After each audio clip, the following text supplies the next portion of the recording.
सरकारी उपेक्षा का शिकार बना बूढ़ेनाथ का प्राचीन मंदिर बारिश में भर जाता है। गंदे पानी से मंदिर का कुंड। मिर्जापुर नगर के मध्य बूढ़ेनाथ मोहल्ले में प्राचीन काल से विराजमान बाबा बूढ़ेनाथ भक्तों के आस्था के केंद्र बिंदु है।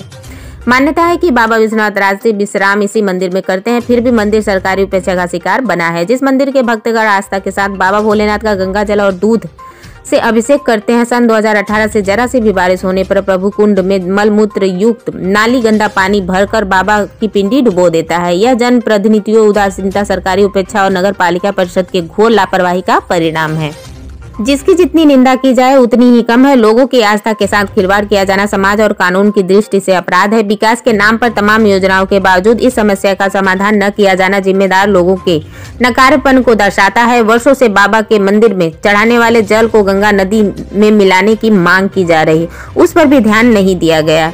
क्या यह हिंदुओं की आस्था के साथ अपेक्ष अपराध नहीं है? उक्त बातें भोलेनाथ मंदिर आयोजित पत्रकार वार्ता के दौरान महंत योगानंद गिरी ने व्यक्त किया।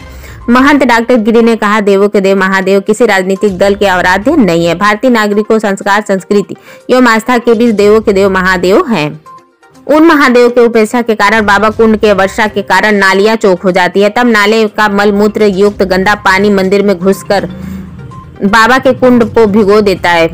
यह देखकर कलेजा फट जाता है। चाहकर भी हम बाबा की जलहरी में गंदा पानी और मल जाने से नहीं रोक पाते। अपने हाथों से कई बार हमने मल को निकाला है। इसके लिए वर्षों से नगर पालिका और जिला प्रशासन को ध्यान विभिन्न माध्यमों से आकर्षित कराया गया, लेकिन आज तक कोई काम नहीं किया गया। इस मोहल्ले में सीवर पाइप तक नहीं डाली गई है, जो समस्या का मूल कारण बना गया है। आखिर इतनी अपेक्षा किसकी की जा रही है? जनहित के नाम पर करोड़ों रुपए का बजट मिलने और उसके खर्च होने के बाद भी समस्या जस का तस है। कहाँ की आस्था के साथ किया जा रहा है खिलवाड़ कोई साजिश है या हिंदुओं के भावनाओं पर ठाराघात? उन्होंने पूछा कि इन समस्याओं का उत्तर कौन देगा? आखिर हम किससे कहें? कहाँ की संविधान की दुहाई देने वाले संविधान की अर्थी उठा रहे हैं? महंत डॉक्टर योगानंद ने कहा, मंदिर में भगवान शिव अर्पित किया जाने वाला जल, दूध, गंगा नदी मिलाने की बात को भी दरकिनार किया जा रहा है। जर्जर हो चुके हैं अरि प्रचार मंदिर, द्रोणाधार हेतु चर्चाएं हो चुके हैं, जिस पर आज तक कोई भी कार्रवाई नहीं की गई है। मंदिर का मुख्य प्रवेश द्वार त्रिमोहानी पर वर्तमान नगर विधायक व लालडिग्गी पर वर्तमान नगर पालिका अध्यक्ष ने बनवाने के लिए संकल्प लिया था, किंतु उदासीन रहे। उन्होंने कहा कि अगर जिला स्तर का नेतृत्व हमारी समस्याओं का निराकरण नहीं कर सकता तो मैं आमरण अनशन करने हेतु विवश हूँ और प्रवेश में मुखिया आश्वासन के पश्चात ही आगे की रणनीति बनाई जाएगी। भारतीय जनमानस अपने मंदिरों के रख रखाव, उसकी सुरक्षा की जिम्मेदारी उठाने में सक्षम है। बस इसमें कोई रोड़ा जिला प्रशासन जन प्रतिनिधियां नहीं लगाएंगे। जनता अपने आराध्य का अपमान बर्दाश्त नहीं कर सकती। पत्रकार वार्ता के दौरान आचार्य जगदीश त्रिवेदी, राज महेश्वरी, विंध्यावासिनी प्रसाद, केसरवानी, अश्विनी गुप्ता, नीतीश अवस्थी, समीर वर्मा, संदीप चड़िया, जलज ने सहित सम्मानित पत्रकार बंधु उपस्थित रहे। कॉन्फ्रेंस का आयोजन किया गया है, क्या कहना चाहेंगे? आज जो प्रेस कॉन्फ्रेंस किया गया है, यह प्रेस कॉन्फ्रेंस इसलिए किया गया है, जो राजनयिक राजपालिका के द्वारा जो शर्मनाक कार्यों को किया गया है उसको लेकर के प्रेस कॉन्फ्रेंस किया गया है और यह आम जनमानस को बताने के लिए किया गया ताकि आम जनमानस इस चीज को जान जाए कि विगत 5 वर्षों से जिस प्रकार से नगर के अति प्राचीन बूढ़ेनाथ मंदिर में नगर के द्वारा, नगर पालिका के द्वारा जो व्यवस्था की गई है वो व्यवस्था इतनी उत्तम की गई है कि संपूर्ण नगर का मलमूत्र से युक्त जल आकर के भगवान के गर्भगृह में प्रवेश करके और कुंड के पूरे कुंड को भर देता है और भरने के बाद जो मल है वो मल उस कुंड के ऊपर तैरता हुआ नजर आता है, जिस मल को मैंने अपने हाथों से स्वयं कितनी बार उठा करके बाहर फेंका और कितनी बार इस व्यवस्था को सुदृढ़ करने के लिए, इस व्यवस्था से निजात पाने के लिए नगर पालिका को लिखित रूप में भी विगत 5 वर्षों में कईयों बार दिया गया, लेकिन जिला स्तर पे यह उदासीनता यह दर्शाती है कि यहाँ पे कोई व्यवस्था की कामना नहीं की जा सकती है। ये लोग इस व्यवस्था को सही नहीं कर सकते हैं। इसको लेकर के यह प्रेस कॉन्फ्रेंस की गई है। क्या कहना चाहें, किस तरीके से आगे की क्या रणनीति बनाई गई है, इसके लिए आगे क्या विचार किया जा रहा है?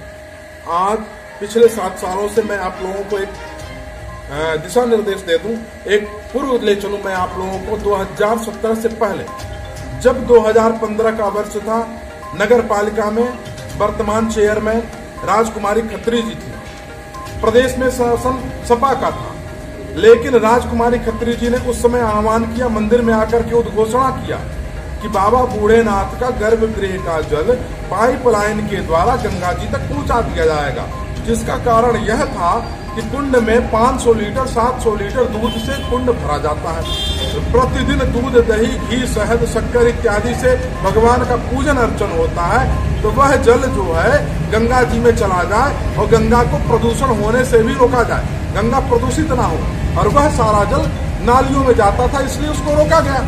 लेकिन वह कार्य 2015 से 2017 के बीच में करने में असमर्थ पाई गई। उन्होंने हवाला दिया कि बजट पास नहीं हुआ प्रदेश सरकार से, कोई बात नहीं।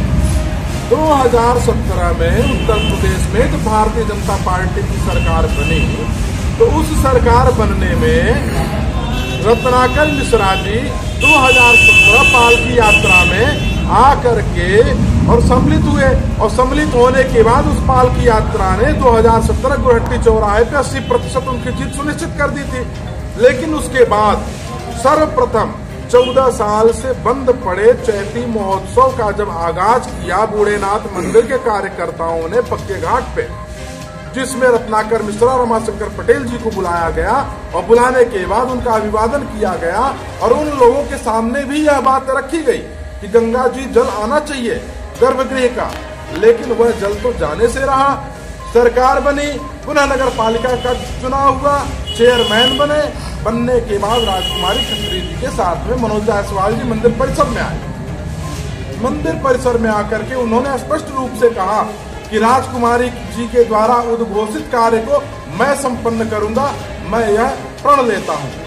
तो वह संकल्प तो पूरा करने से रहे, बल्कि नरक पालिका का मल मूत्र से युक्त जल बाबा के गर्भगृह में प्रवेश कराने का कार्य जिस सुनियोजित तरीके से किया, वो दंडनीय है, वो कभी माफ करने योग्य है ही नहीं।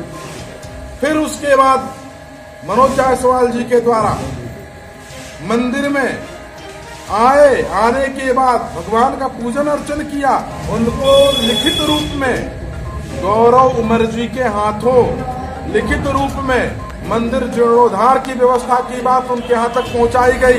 कई लोगों से खबर भेजा गया, उनने कहा हमको लिखित चाहिए। ठीक है भाई, आपको लिखित चाहिए, आपको लिखित दिया गया, आप फिर भी क्यों नहीं किए। पिछले वर्ष की घटना में बता रहा हूँ, पालकी यात्रा आप लोग भी सभी लोग रहे होंगे, उस पालकी यात्रा में मनोज जायसवाल जी सम्मिलित हुए, और सम्मिलित होने के बाद लाल टिक्की चौराहे पे बूढ़ेनाथ का मुख्य प्रवेश द्वार बनाने की बात कही, विधायक जी के द्वारा तिरमुहाने पे गेट बनाने की बात की गई। लेकिन आज तक क्या हुआ? कुछ हुआ? कुछ भी नहीं हुआ। आज जो है रेन हार्वेस्टिंग का प्लानिंग लेकर के आए कि रेन हार्वेस्टिंग करके कुंड का जल उसमें डाल दिया जाए। तो ये मूर्खतापूर्ण कार्य करना पालिका बंद कर देवे। क्या कारण था पालिका के पास? क्या पालिका के पास बजट नहीं था? बजट ना होना कारण था कि भारतीय जनता पार्टी के अंदर गुटबाजी उसका कार्यक्रम था, या फिर उनके पास कार्य ना करने की उनकी मानसिकता थी कि वो कार्य करना ही नहीं चाहते थे। आप लोगों ने भी देखा होगा मिर्जापुर में छोटे छोटे मंदिरों पे बोर्ड लगे हैं कि ये मंदिर है, ये मंदिर है, लेकिन आप लोग बाहर जाके देखिएगा बूढ़ेनाथ मंदिर पे बोर्ड लगा है। बगल में नगर का प्रसिद्ध बेटी जी मंदिर है, क्या वहां पे बोर्ड लगा हुआ है? क्यों ऐसा दुराभाव क्यों किया गया? क्या वो एक बोर्ड नहीं लगाया जा सकता था? बूढ़ेनाथ मंदिर में आपने एक वाटर कूलर लगाया, एक सीजन चला, उसके बाद आपने उठा के ले गए, आज तक नहीं आया। आखिर क्या बूढ़ेनाथ मंदिर को आप क्या समझते हैं? मंदिर समझते हैं, घर समझते हैं, या कोई ऑफिस समझते हैं? क्यों ऐसा कार्य किया गया?